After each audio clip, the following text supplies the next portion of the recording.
First అతనితో వెళ్ళిపోయారు కదా, అతని నమ్మకం ఎలా కలిగింది? నమ్మకం అంటే అతను చెప్పిన మాటలు. ఫస్ట్ ఆఫ్ ఆల్ అతని గురించి నాకు ఏం తెలియదు, 1% కూడా తెలియదు అనమాట. తెలియని టైంలో అతను నాకు పరిచయం అయ్యాడు, తన గురించి తను చెప్పుకున్నాడు. ఇంకా చుట్టుపక్కల వాళ్ళు చూపించే భక్తి అదంతా కూడా చూసి నేను నిజమని నమ్మేశాను. అతను చెప్పిన మాటలు కూడా అలాంటివి అనమాట. ఎలా అంటే ఒక మ్యాజిక్ లాగా ఉంటాయి ఆ వర్డ్స్ అన్ని, ఇంకా నేను చెప్పలేను. అలాగే అట్రాక్ట్ చేసేసుకుంటాడు. అలాగే జరిగింది నా విషయంలో కూడా. నేను చేసింది తప్పే కాదనట్లేదు. నా తల్లిదండ్రులను బాధ పెట్టాను, ఏడిపించాను, చాలానే చేశాను.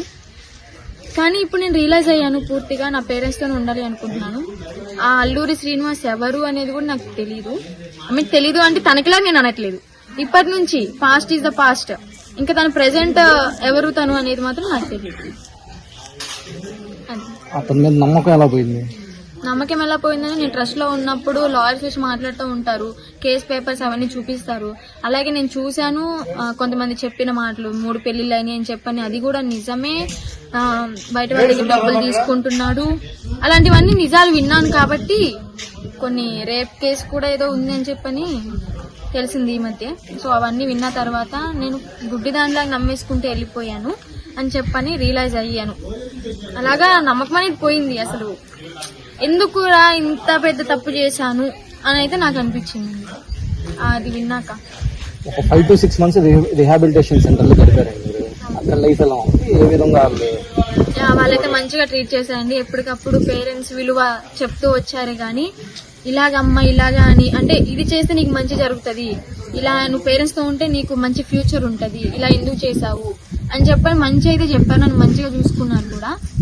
వాళ్ళకి మాత్రం నేను చాలా కృతజ్ఞతలు తెలుపుకుంటున్నాను, నన్ను మంచిగా చూసుకున్నాను 6 months. మళ్ళీ యూటర్న్ తీసుకునే అవకాశం ఉంది లేదా మీరు? నో ఛాన్స్, అసలు యూటర్న్ కి నో ఛాన్స్. అంతే, స్ట్రైట్ వెళ్ళడం అంతే.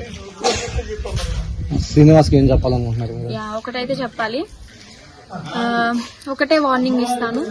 నన్ను కలవాలని చెప్పని, లేదా నన్ను కాంటాక్ట్ అవ్వాలని చెప్పని మాత్రం మైండ్ లో నుంచి తీసేసుకో. మీడియా ముందు మాట్లాడి ఏదేదో చెయ్యాలి అని మాత్రం చెయ్యకు. నీవు కోల్పోయింది ఒక 10% అయితే, నేను కోల్పోయింది నా జీవితం మొత్తం. ఇప్పుడు జీవితం బయట నేను తలెత్తుకుని తిరగలేకపోతున్నాను. అలాంటి సిచ్యువేషన్ లోకి నువ్వు నన్ను తీసుకెళ్లావు, ఒక ఊబిలోకి పడేసావు.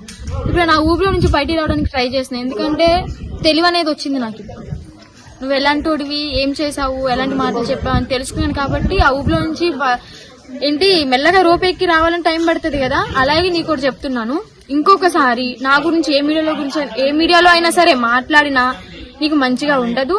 అలాగే నీకు తొందరలోనే ఒక రియాక్షన్ అనేది ఇస్తాను, దానికి వెయిట్ చేస్తూ ఉండు. ఇంకోసారి నా గురించి బ్యాడ్ గా మాట్లాడినా, తను ఎవరో తెలీదు, నా ఫ్యామిలీకి ఎంత చేశాను, నా ఫ్యామిలీకి కూడా నేను ఎంతో నీ వల్లే కేవలం నా ఫ్యామిలీకి నేను ఎంతో అన్యాయం చేసుకున్నాను, అర్థమైందా? సో నా జోలికి రాకు, అంతే. వస్తే మాత్రం మామూలుగా.